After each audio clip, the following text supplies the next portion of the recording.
welcome to the Swift Half, your weekly session of chat from the UKOCR and adventure running scene. Each week, pub landlord Alan and our favourite regular Ian discuss races, runners and anything else that comes to mind.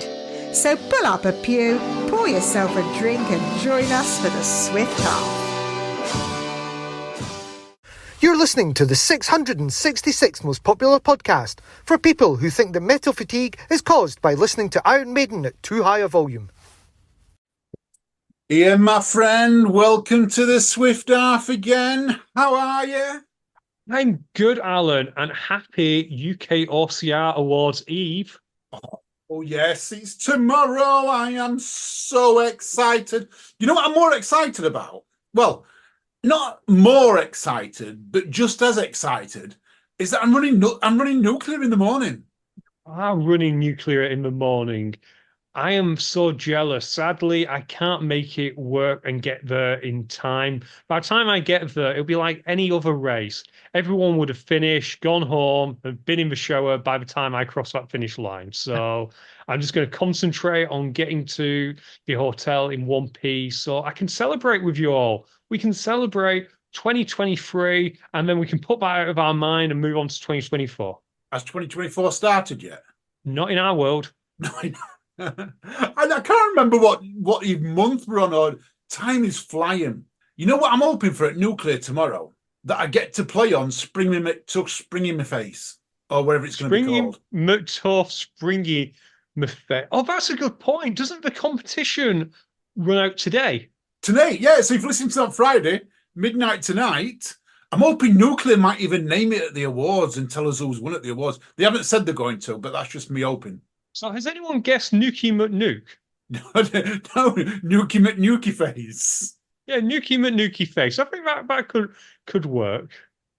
Everyone's gone with Spring and Zebedee and things like that. There's some great guesses, some really good names. It's good that we're doing it with Nuclear. So yeah, and I mean, the thing is here, they haven't even announced what the winner's going to get. I know what the winner's going to get, and I'll tell you right now, they've done a goodie bag.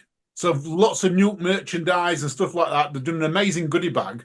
But the winner didn't even know. We've had like loads of entries. I think it's just because it's Nuclear that everyone's going, I want to win, I want to go.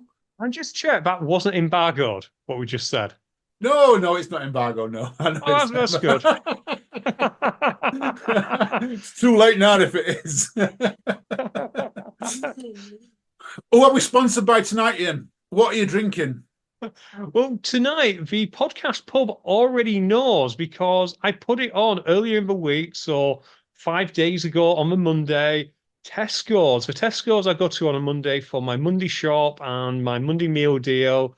They've got a new Tango flavour in. So we're sponsored by Tango again, but a different flavour this week. It is Tango Mango. It's a bit of a tongue twister when you think about it. Oh, we're just going, we're like rhyming names today, like Nuki McTuff, McNuki, whatever. Nuki, I can't get my words out now. Nuki McNuki.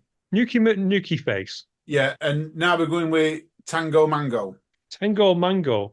Oh, that's a great idea. This isn't too different from the colour of that obstacle. We could have the Mango Mangler. Oh, I like that. But it's not a mangle, really. It's not really a mangler, is it? It is when I take it on. Do you know, just going back to that obstacle, the best part I like about it? They got a load of kids from the local school to test it. That's got to be the best way of testing an obstacle. Get the kids down. If they hurt themselves, they yield quicker. They do indeed. Do we know if the insurance is paid out yet? I can confirm there were no children injured in the testing of whatever the name of it's going to be called. But they've actually made it harder since the kids. So the children did it, yeah. And they weren't so children. They were like teenagers. They tested it, and they say it was too easy. So Nuclear's made it even harder, and asked them back to test it again. And now it's a perfect way to think. So. We need better kids who turn up and say, oh, no, this is hard enough. In fact, if you can make it a little bit easier, we'd really appreciate it. So, yeah, they need a better focus group. I volunteer to be on the next focus group. I want to mention, whilst we talking about the Mango Tango, Kevin Den asked a question. Is it like mango Rubicon? And actually, yes, it is like mango Rubicon. So if you like mango Rubicon and you can't get it with your meal deal, go for your mango tango and you won't be sorry, I guess. Alan, what are you drinking? Well, because it's the awards tomorrow, I'm actually in preparation. So this is the first alcoholic drink I've actually had all this year, Ian. And I have got a 4 pure hazy pale ale. Juicy, fruity, 4.7%. But I'm drinking it as a shandy, guys. So I'm making it last. I don't know if I'll be drinking tomorrow night, but who knows? You never know. So I'm in practice for it. We'll find out. And you never know if you drink enough. We might record next Friday's episode tomorrow. I don't think that's going to work out. Or maybe we release that as a special Patreon exclusive. Oh, yeah. It's only 4 weeks to my holiday. I know, Alan, with you going on holiday in 4 weeks, it's made me think I need a holiday soon. And you know what? I've not got anything planned at all, Alan. Nothing at all. Not this year at all. Not a single holiday planned. That's not like you. We may be going to WTM at the end of the year. So that's a hopeful at the moment. But we always take a holiday between now and the end of the year, don't you? You know what I really need is, do you remember teletext holidays? Oh, I love teletext holidays and CFAX and... Yeah, I need teletext holidays. Or I just need an advert to give me some idea where to go. Are you ready for the ultimate fitness adventure? Introducing SciCamp's hybrid fitness racing camp, set against the breathtaking backdrop of Cyprus. Picture yourself immersed in dynamic fitness sessions tailored specifically for Hyrox and Deca enthusiasts. Simulate the intensity of race day, mentally and physically preparing yourself for the challenges ahead. And when it's time to unwind, a pristine beach awaits, just half a mile away. Perfect for relaxation or invigorating seaside workouts. Plus, you'll stay in a beautiful villa in Coral Bay with modern guest rooms, private ensuite bathrooms, and air conditioning. But what truly sets SciCamps apart is their focus on you.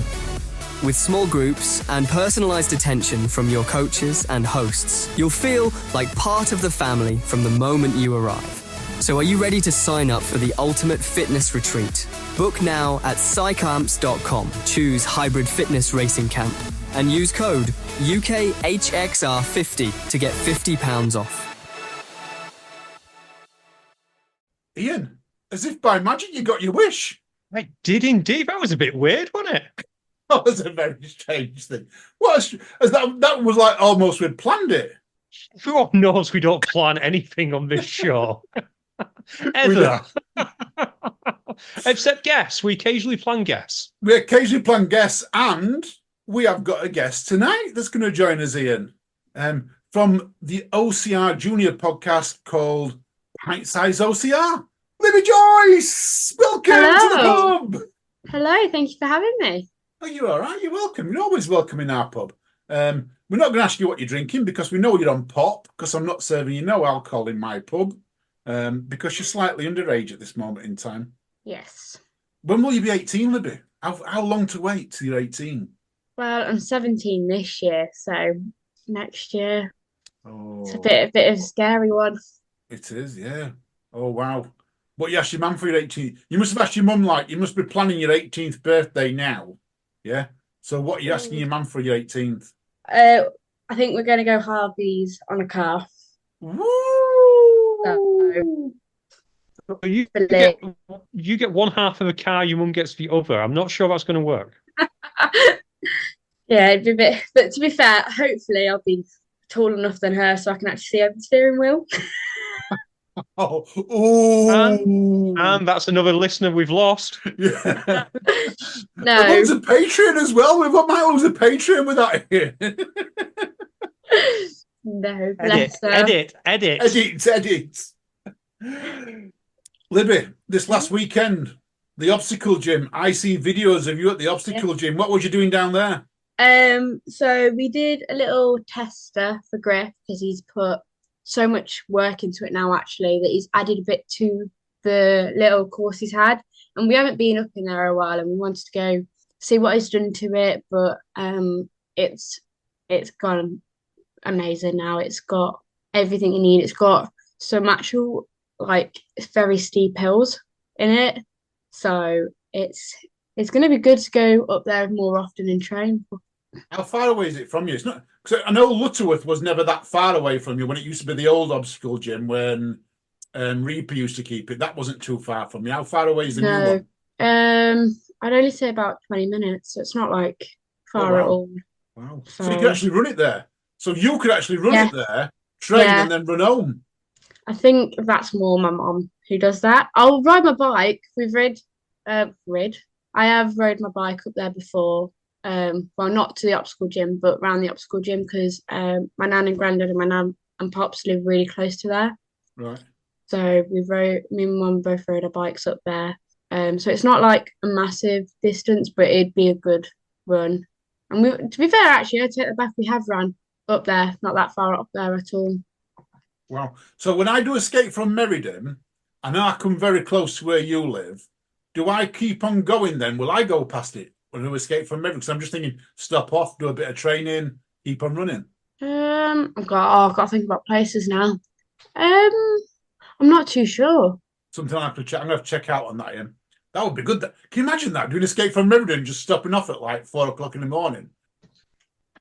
That would be cool, but how far away is it from Meriden? Well, where Libby lives, I think we got there for about 6 in the morning. Might have been a bit earlier than that. Okay. So it's a fair distance, I guess.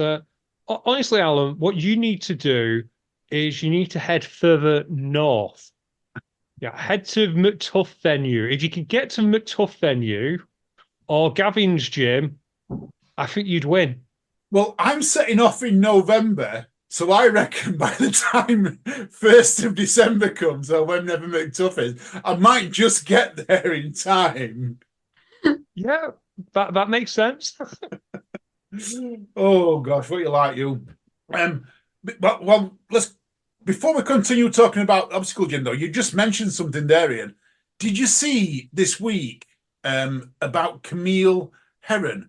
I did, thanks to Michelle Carney tagging us in a post about it, which was funny because you wondered where my source was. It was because I knew about this. I always like I always like to put something on the notes that I know you know nothing about. And this was my little Easter egg for you. You know, when you end up popping it on the notes before me, I was like a little bit gutted, stealing my thunder. At this point, can I just thank everyone who reaches out and sends me news? I really, really appreciate it. It really does help because we can't keep up with everything. So this story, Alan, do you want to go into it in a bit more detail? I know people will know who Camille Herron is, won't they? They'll know that she's an absolute badass. Yeah, well, I think most people in the ultra running world do. But this last weekend, she ran a 6-day world record. 6 days, 560.3 miles. It's an event called Further. It's been going for quite a few years, on and off. It's a 2.5 mile loop. So you're just running a 2.5 mile loop constantly. The previous record, I think, was 550 miles there or thereabouts. But yeah, 6 days, 560 miles. That is some going. Even more impressive, you said she did it over the weekend. So not only did she get all that distance, but she ran so fast, she tore a hole in the time continuum to fit it all in Saturday and Sunday. Okay, maybe over the weekend, but that's when she finished it over the weekend. My fault. Sorry, yeah, my fault. She finished it over the weekend. Can you just say again, that loop, how far is that loop? 2.5 miles, 2.5 miles. And she did 600. Yeah, so she did 560 miles, so that would have been 280 loops, 260 loops. Something like that. I just can't imagine. And I'm going to go on a bit of a tangent now, Alan, actually, because I'm curious. I was thinking the other day, my block is just under a K. I think we've had this conversation. Yeah. And I was thinking the other day, if I run my block 44, 45 times, I'd do a marathon. And when you say it like that, it doesn't sound too hard. Or there's a point up at the top of my street, which is Vernon Baxter Mile. And I was thinking, if I do that 26 times, it's a marathon. And again, it doesn't sound that hard, does it? It doesn't, and I got that's where the backyards are coming in. And I mean, we've talked about backyard ultras for a while now, but now they are really coming to the forefront. You know, there's one every fortnight in the UK at this moment in time. If you're a backyard ultra runner, there's one every fortnight in the UK. They're just cropping up everywhere.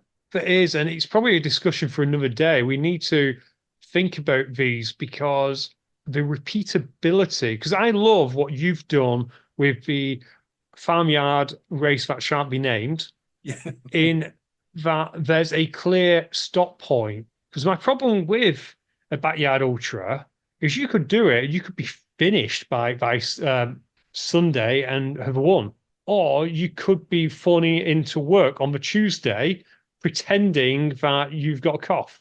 Yeah, and that's the only reason that really not so much puts me off, because I'm not convinced I'd go that far. But 24 hours, I think is probably feasible for a lot of people. Going further is the tough part. I like a cut off. I like to see an end. Not seeing an end is mind blowing. Not knowing where you're going to finish, particularly because your end is really devilish in its simplicity. In that, not only have you got to get to the last lap, you then have to have enough left in your legs to win that last lap. That's it. That is the key. It's you get to that last lap. If there's more than one of you, it's a race. We haven't had it yet. Well, we actually, I tell you, we have had it in the team event. We haven't had it in the solo event yet, but we had it in the team event last year, which was amazing. And it was more amazing because there were 3 teams in it, and out of the 3 teams, 2 of them took the obstacle route, and 1 of them took the running route, and they actually ran the mile further than the people who did the obstacle. And it was down to literally, I want to say there was less than 10 seconds between first and second and third. It was all that close. They were so close coming into the finish line. I can't wait to see it. Hopefully again this year. It's coming up. What is it now? 6 weeks? 7 weeks? 6 weeks. Yeah, 6 weeks away. May 18th. Maybe 18th. And are tickets still available?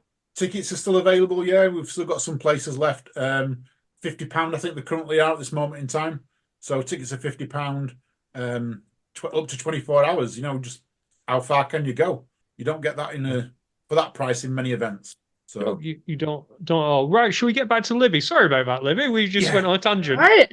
Slight digress.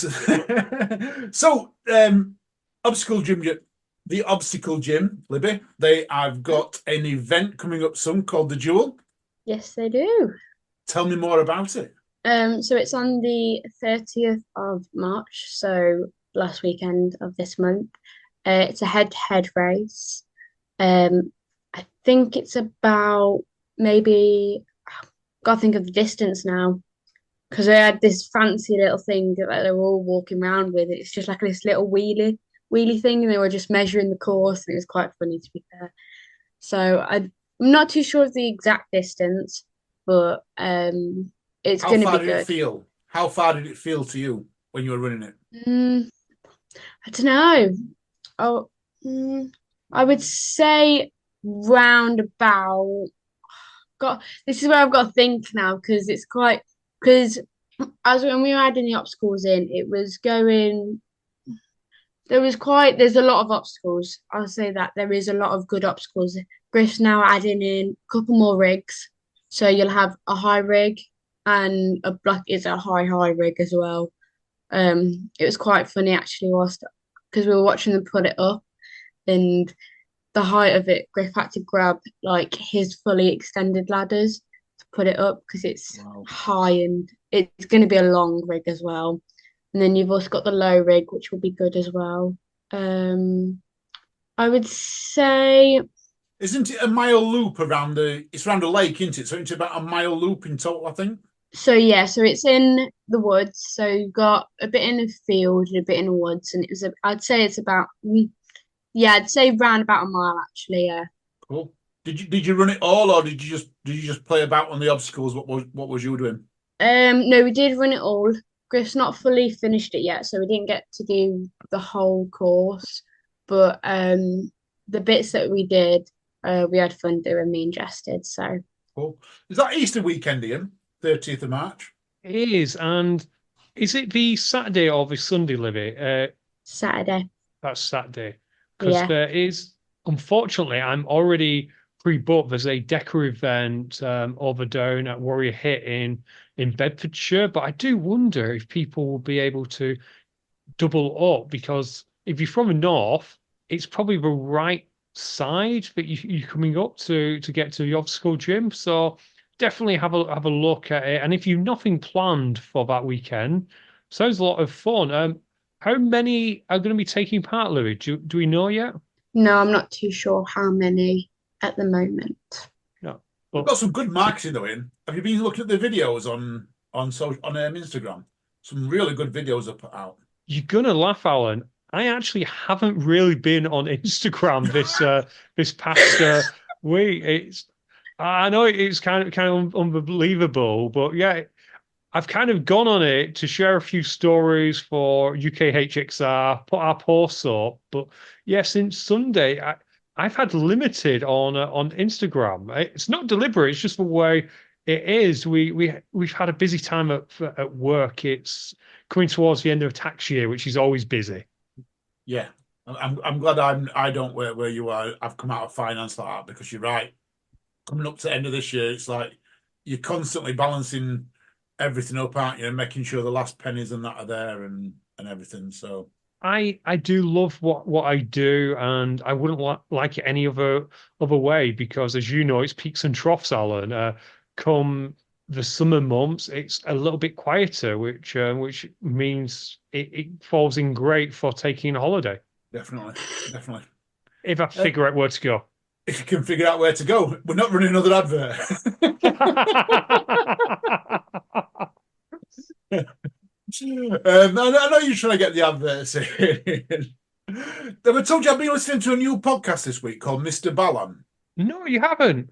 So it's a really good podcast. It's about, I like listening to true crime stories, but this is a true crime one. So when I take the dogs for a walk in the morning, I like to listen to it. But it's a true crime with a twist. So he's really good at setting a scene. They're only short ones. They're like 30 to 45 minutes long. And he spends 30 minutes setting the scene. And everything's nice. Everything's rosy. Everyone's in love. Really, really nice. And then the last 15 minutes is the twist. And, it's like these really nice people you've thought, they end up being serial killers for some strange reason, or one of their friends has been a serial killer and things like that. Real true crime. But the part I hate about it, Ian, is it's on Spotify and they monetized it. Oh. So literally twice in a 45-minute podcast, you get 5 seconds of silence, then an advert, 5 seconds of silence, and the podcast comes back. But it just clicks it in there. It's not a cut off. So when we put an advert in, we're a little bit subtler. We actually have a space for it to go. And this doesn't, it just like clicks in, and I'm not a big fan of that. Yeah, it might be automatic. I have heard, a little bit like on YouTube sometimes they just insert adverts. Yeah. And yeah, I have no problem with adverts on podcasts. I realize we've got a conflict of interest here, but even before we started getting affiliates, I have no problem with adverts in podcasts, but I do like where it's natural, where they are, or whether the host is a little bit clever and brings it in as a host read. I always like those. They're funny, and that I quite like recently. I like scamfluencers. I've talked about that on this show. Yeah. And have you ever gone back and listened to a podcast that has been going for years, and you start listening and think, oh, that's really good? Yes. Recently, I started listening to Sounds Like a Cult, and that's called CULT, listener. Yeah. That's just my accent. But yeah, so it sounds like a cult, and listened to a few episodes, and it was great. And then I listened to all the newer stuff, and it was because it was two female presenters, and it was one of them with a guest host. I thought, oh, this is a bit weird. Then I listened to another, and it was the other one with a guest host. And then I did some digging. They've only actually broken up. No. Seriously. So I was listening to this, getting really into this, thinking these guys are great. And Yeah. apparently they broke up last year, and they're kind of in the process of having a divorce in the podcast. So in the meantime, one of them is on it one week, and one of the other ones on the other week, and they just have guest hosts with them. Oh, that's sad, that. It is. It really is. Because I kind of wish I'd found out all that before I became invested in it. Because it's like when someone spoils the end of a movie for you. It's like, oh, right. But Alan, we're never going to break up. But if we do, I think that would be a really funny way to have the show for a year, where you have a guest host one week, I have a guest host, and we just go. But listener, if you ever hear a guest host, it's probably because one of us is on holiday. If only we knew where to go. You wanted that way again. Oh no. I love that. The guest host, I like that guest. I thought you was actually going to like break up with me there and then on Arian, but thank you. I'm glad you've rectified that, and we're not going to break up. We're absolutely not going to break up. Well, I say this recording about 36 hours before we're scheduled to host the biggest in terms of number of awards show that we've ever done. Yeah. If there's anything going to break us up, it's going to be what's that? Oh, God, yeah. Oh, we sat at the same table. We can't argue. We sat at the same table, Ian. Oh, no. Did you get someone else to do the table planning this year, Ben Alan? Because I know when you did it last year, you deliberately made sure that we weren't on the same table. So who was planning it this year? I've just put all the names in a hat and just pulled names out of hat and just said these ones sitting next to each other. You're not sat on the same table with Jen, by the way, and I'm not sat on the same table with Paula, and we're all sat on just different random tables.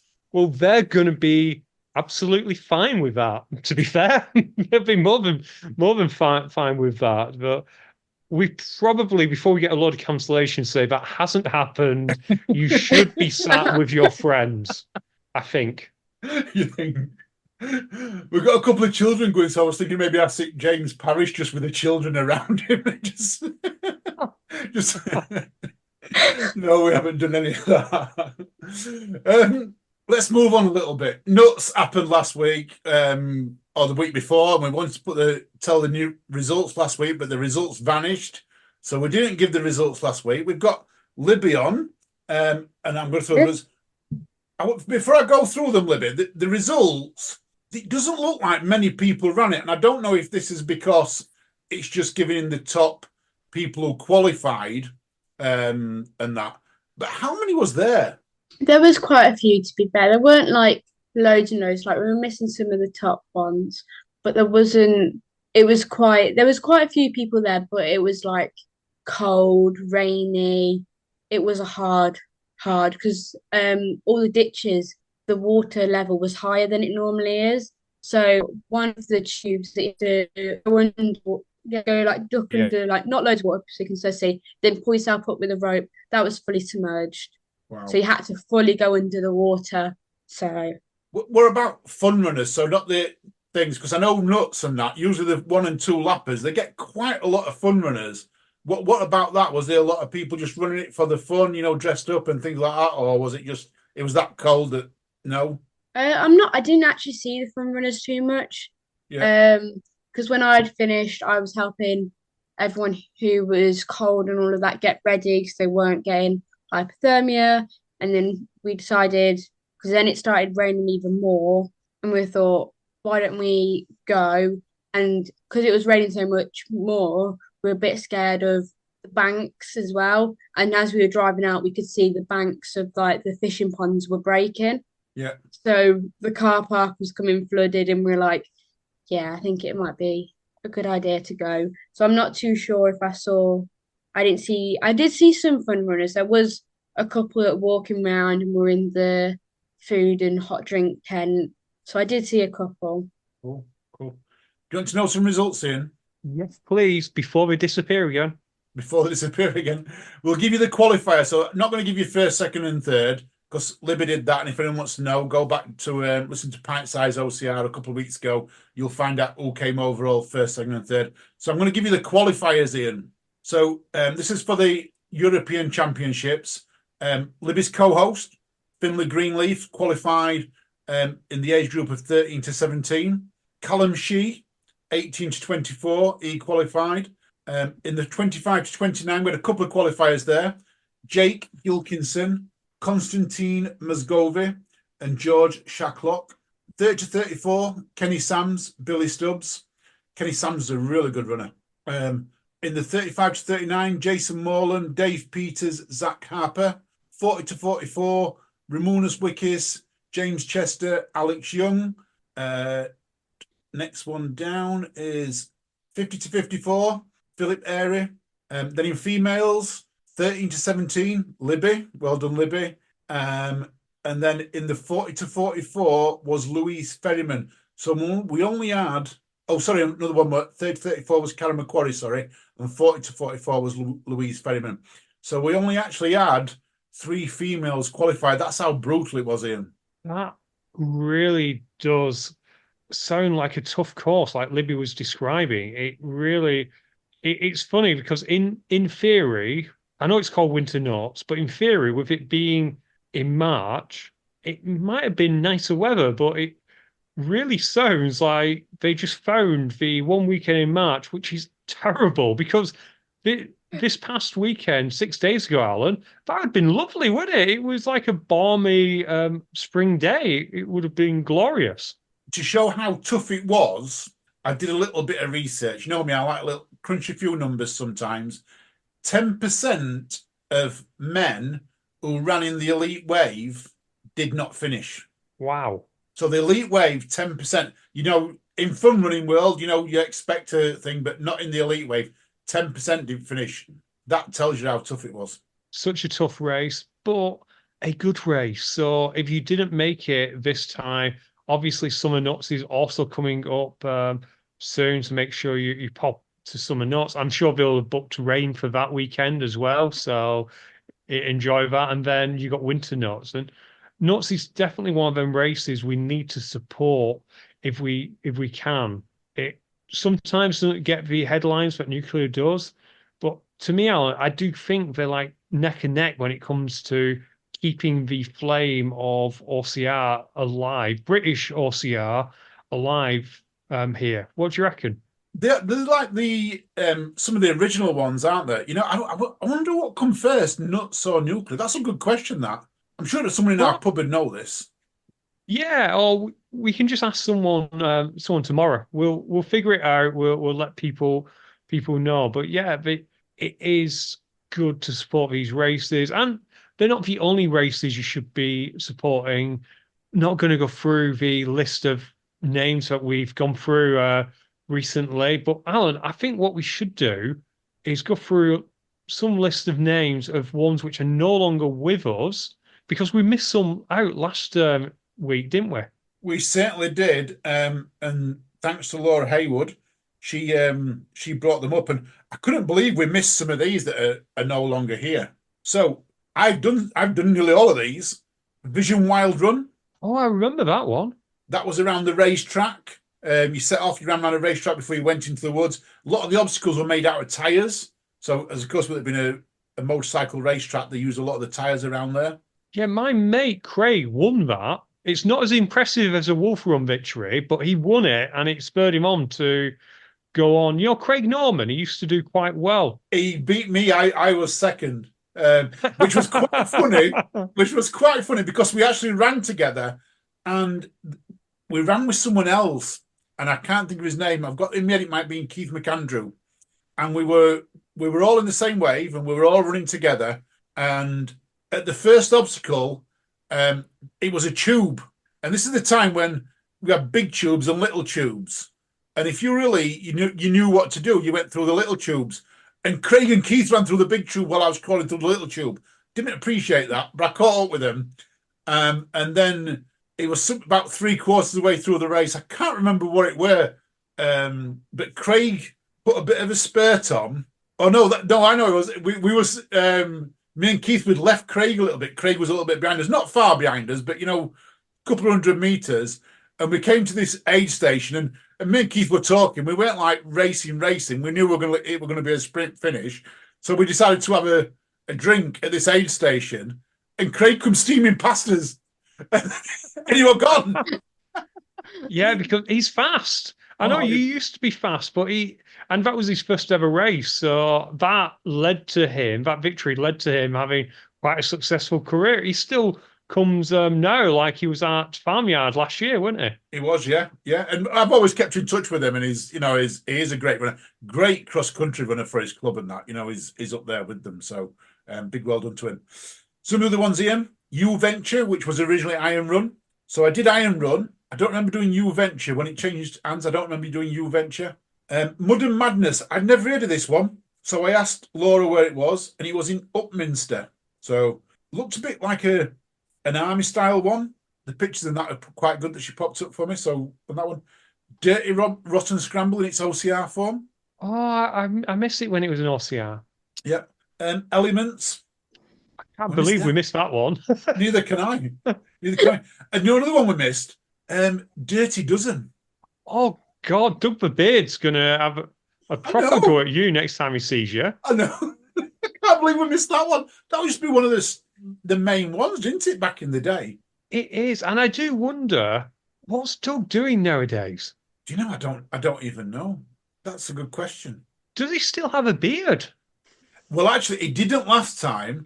So I know he was doing some stuff for, what's the Toughest? He was doing some stuff for Toughest, wasn't he? The Scandinavian race. He was doing some stuff for them, and he shaved the beard off.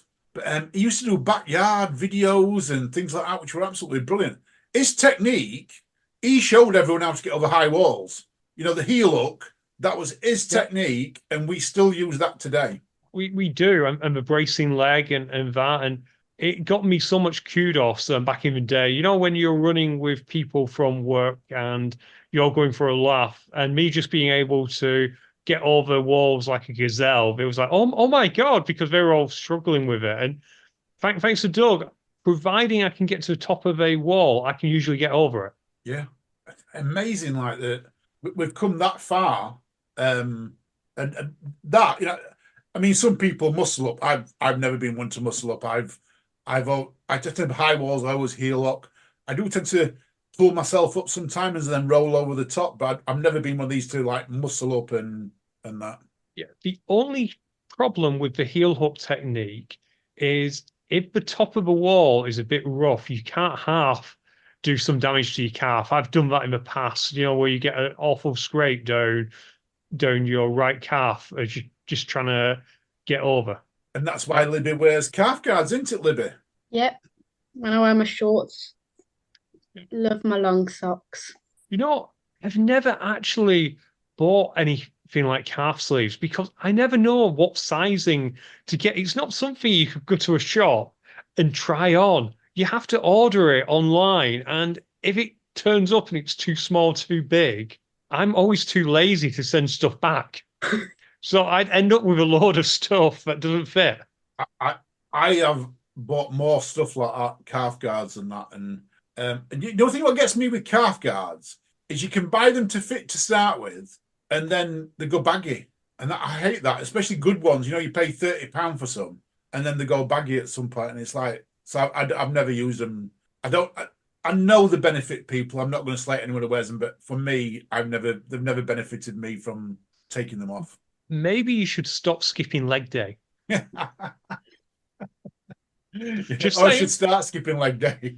Yeah, no, or you should start doing leg day. One of the two. But yeah, just say. But yeah, if anyone knows what Doug's doing now, let us know. I'd be curious. And I think the reason we keep going on about these races which have sadly departed is not to depress you.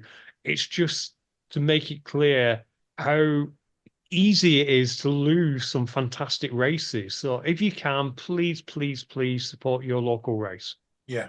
I'm seeing a lot on social media at the minute, a lot of people sharing the older races what have gone, which I think is good. And I think that's a little bit to do with us sharing stuff on here. So yeah, keep sharing stuff. And new races, guys and girls, just keep sharing as much as you can. Talking about races, what's coming up soon? Do you know, Ian? Have you got a list or have I got a list? You may have a list, but I do know of Tartan Warrior is coming very, very soon, Alan. In fact, it's a week tomorrow, I believe. It certainly is, yes. And the first race in the UKOCR series. So you know what that means, don't you? It means you get to take a holiday from a Monday show. You're quite right. Who's Hot is back this week. That's 2 breaks this week. So I've had Libby on the other week and I've got Who's Hot this week.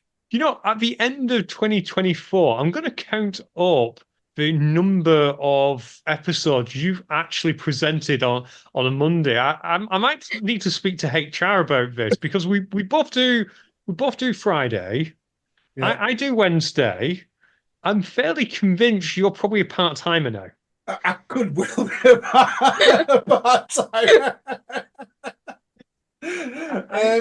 Yeah, I think I am actually. Does that mean I'm going to get a wage cut? Maybe, yeah, from 0 to 0. That's what I'm saying. So I might get a 50% wage cut of 0. Yeah.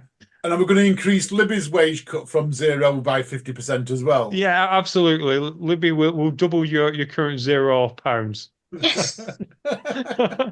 But we should, in case anyone thinks I'm being serious for a second, we should actually point out that without Alan, irrespective of whether he puts out one Monday show or 52 Monday shows, he edits them all. So even if he's not recording them, he's spending a fair amount of his time making us all sound good.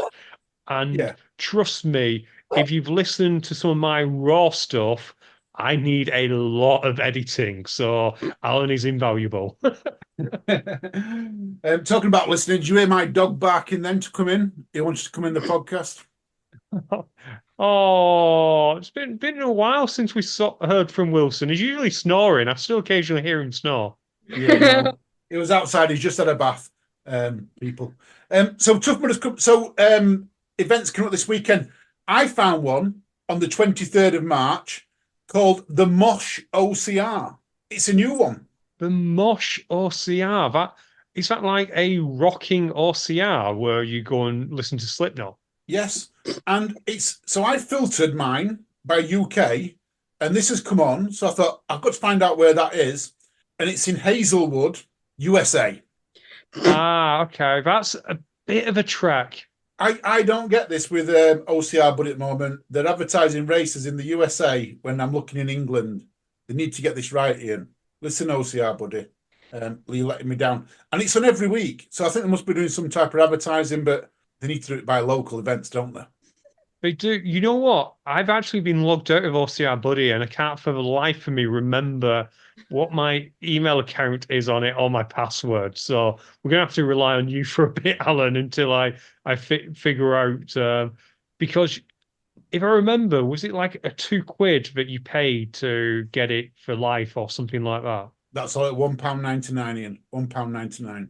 But I don't want to be charged again because I'm a cheap Lancashire man, so I need to remember. And you can go on our website, though, and you can get the next week's or the next month. So you go onto our website, and you can always get the next month's OCRs on our website free of charge. That's always on there. Speaking of which, while we're promoting the website, if anyone wants to write anything whatsoever for the website, by all means, just get in touch. We're starting to get more and more articles there, but anything would be fantastic, particularly opinion pieces. I think opinion pieces are always nice. Definitely. And there's a lot of new kit coming out at the minute. So we've got IROX 4 coming out, which look absolutely amazing. If I was in the market now for some aggressive OCR shoes, I would have to look at those because they look absolutely top. A lot of Innovates coming out as well. So people, if you're buying some and you've worn them, after you've worn them for about a month, drop us a review over, let us know what you think. We'll publish it for you. Yeah, absolutely. Back to races, though. Back to races. Yeah. There's a run near me coming up, Ian, on the 23rd of this month called the Firehouse Fun Mud Run. The Firehouse Fun Mud Run. So this is in Barnsley, yeah? This is in the UK. It's in the UK. It's in Sheffield. It's only 5 kilometres. Yeah. And it's for a children's hospital charity. Now, the thing you've got to do, Ian, to enter it is you've got to raise £100 in charity things. So I'm not going to be going, but I thought it would have been quite good if you could have got on that. You know, if it was a set price, I probably would have gone for a quick run round. I might actually contact them, see if we can pay to run, because I'd pay to run. Yeah, and it'd be nice if you could pay a little bit, and if you can raise some, then great. But £100 just to run, if you weren't going to fundraise, it is a little bit steep for a 5K, isn't it? It is. I'm very, very steep. To raise £100 for a 5K run, maybe see what it's like. 24th of this month, we have got Muddy Mayhem and Mini Mudder, which is in Hereford, and we have got Wolf Run as well on the 24th, which is at Tamworth in Arden. Just checking, you're not competing, right? So someone's got a chance. Yeah, someone's got a chance. I'm going to let someone else have a go at it. While we're speaking of races, Alan, and you mentioned earlier about the Mosh race overseas, there's another overseas race that came on my radar this week because they sent us a press release, so why wouldn't it be on my radar?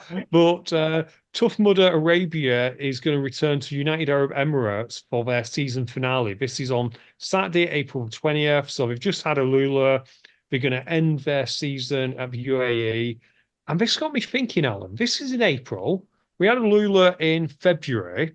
There seems to be Tough Mudders happening earlier, but in other places. So the UK season runs, April to about maybe October, I think occasionally it's gone into November. Yeah, October, I think, is the latest I've ever seen one, but... Yeah. So with Tough Mudder Arabia also doing events, you could almost, if you had unlimited money, you could almost do a Tough Mudder every month. How cool would that be? So do we think there's one in... So we think November, we could probably get one in November in the UK, maybe. So it'd be December and January would need. Yeah, November, you've got World's Toughest Mudder. Oh, yeah, WTM November, yeah. So you've got World's Toughest Mudder. So, yeah, December, occasionally there's one in America in December. I'm sure they've done some after World's Toughest Mudder. January, not so sure about. February, in theory, Arabia. March, maybe Arabia, and no April. So if money's no option, Alan, you could go and hoorah the entire year. I'm actually looking now just to see if there is, if we could do all the years. I'm only getting the UK one up here. So World's Toughest Mudder, November, and we start in April here. So we want to go to the world, don't we? So will that be toughmudder.com? It would be, yeah. So there is one in December. It's at SoCal, 7th and 8th. So we've got November, December. So it's just January we need then. So we just need one in January. So if anyone can find a Tough Mudder in January, then let us know. And Alan, have you tested whether your tattoo gets you international races? I haven't, but I'm sure I would push it because it does say a season pass. It never said it was UK. It was anywhere, as far as I'm aware. It's definitely worth exploring. And then maybe you can fund for lifts to the UAE and to SoCal and there. You might get someone willing to let you hitchhike. I'm sure. Hey, British Airways. I'm going to stand at the end of the runway there with my thumb up on British Airways. Take me to SoCal. Or maybe you could take the Who's Hot jet that, went to Alula. Oh, yeah. Yeah, why wasn't I on the Who's Hot jet that went to Alula? No one invited me on that. I didn't even realise there was one until they flew over. They're obviously being paid too much, Alan. You have to dock the pay. They carry on it's because you keep offering them 100% pay rises, Ian. No, but I didn't realise we actually got money. not for, definitely not from. No, that's true. Can we just quickly talk about the awards that's coming up tomorrow, Ian? Of course we can. What have we not covered? I think we've covered everything, but just to let everyone knows who doesn't, The doors open at 5:30. We sit down at 6:30. I have sent an email out this week, so you should have got an email from me explaining that. The awards will start around about 8 o'clock and will go on until the finish. And the disco finishes at midnight. So just one other thing as well, if you collect an award, people, just bear in mind we've got a couple of children in the audience, so just mind any swearing or language while collecting awards, because they will be there throughout the awards ceremony as well. Never mind the children. Me and you are there as well, and we know that this podcast is PG, and that's for a reason, our delicate little ears. Too right. And finally, we are hoping to film the whole awards, and stream it live. And I'm going to say hoping because we have never done anything like this before, have we, Ian? So this is going to be our first attempt at streaming anything live. It will be on Facebook, on UKOCR on Facebook. We are going to attempt, and I said it's a nice possible word, to stream it live. Yeah, this is going to end up terribly. So make sure you tune in next week for the Swift Half when we talk about the stream and tell you what actually happened. Oh, dear. A couple of fitness racing nuggets, Alan, just to get out there. Oh, yes. It's quite interesting. Deadly Dozen races, which we talked about. It's in Macclesfield. They put on a race, or they scheduled a race in June. If you remember, this was the guy who's done his own guide, so a 300 pay. They scheduled a race for June, sold out. They have scheduled one for September, so 240 athletes, give or take, sold out within, I believe, 24 hours, and then they released additional tickets, which also sold out within 12 hours. Oh, wow. That's going to be a good event. Yeah, so they are putting on new events on July and August, so make sure you keep an eye out, because I suspect tickets for them are going to go as well. But it's so interesting that fitness racing has reached that OCR in 2014, 2015. In a much steeper curve as well, and much steeper, much shorter period of time. It has, and whilst we're talking about that, DECA, our good friend Matt B. Davis put on something interesting a few days ago about DECA. DECA Fit Growth, Knoxville in 2023. How many athletes do you think there was? It was less than 500, but do you want to have a guess? I would have thought, thinking of DECA, about 250, 300 maximum. Actually 440. So they had a fair amount. More. Knoxville 2024, 718. So almost double. Almost double. That's good. Malaga, our good friends over in DECA Spain, 2023, 334 races. Yeah. 2024, Alan, any idea? Oh, you're going to tell me something amazing here now. Over 1,000, aren't you? Not quite 1,000, but 808. Okay, so over double. Over double. So you got Hyroxy selling out. You got people who've never put on a race before selling out, and DECA's growing. So obviously, if you haven't yet tried out fitness racing, and everyone on this call has, with mixed results, as in Libby's went really, really well, and ours went. But if you haven't, if you haven't already tried it, try it out. But don't completely leave OCR. Come back and do races as well. Definitely. On that note, and I'm out of notes. I'm out of notes. Libby, do you have any notes hiding in your sleeves that we need to cover? No, I don't think I do. What race are you up to next, Libby? Are you going to Nuclear tomorrow? Yes, I am at Nuclear. Are you popping over to the Beast on Sunday? Yes, I am popping over to the Beast on Sunday as well. I'm going to have a full weekend with Libby. You are. Yeah. Poor Libby. Or poor Katie. Right. On that, I can't wait to see all of you at the awards. I hope we've kept you entertained this last hour or so, and hopefully you've been listening to this on your drive down. And hopefully you don't need a holiday now, because we've no idea where you're going to go. But who knows? But anyway, on that, I will say it's a goodbye from me. But it's a goodbye from me. Guys, girls, thank you for coming. It's been enjoyable tonight, even if we have digressed quite a lot. Thank you for listening. You take care. You stay safe. We'll speak to you all soon. Bye.